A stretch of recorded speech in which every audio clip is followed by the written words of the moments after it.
In this video, we'll be talking about proper spray technique. Proper spray technique is crucial to getting the nicest finish possible.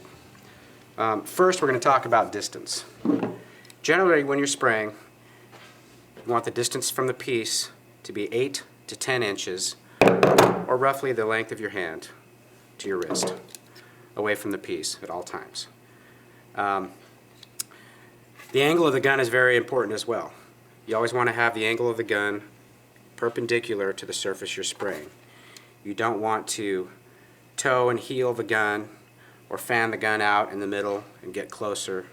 You always want to follow with your arm and keep it lined up with your wrist so that you don't deposit too much material in the middle of the panel versus the end of the panel. Very important on larger pieces. Smaller pieces you can get away with it. Larger pieces, it's very important to be consistent across the surface of a piece. Last thing to remember is speed. The speed of your gun will determine how much material is deposited on the piece. So the quicker you go, the less material. The slower you go, the more material.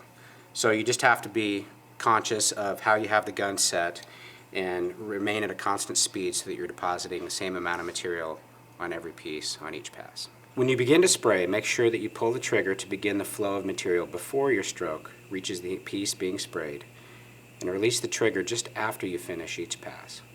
This technique is called triggering. Triggering ensures even coverage over the piece and will also minimize overspray and buildup of material on the gun. When spraying pieces like cabinet doors, it's a good idea to spray your edges first. This is called banding. You should band the edges first and then spray the body of the piece. To avoid depositing too much material on the top edge, make sure to spray perpendicular to the edges.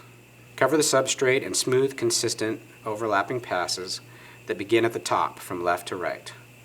Each subsequent pass should overlap the previous pass by at least 50% and move in the opposite direction until the entire piece is coated. This technique will ensure even coverage.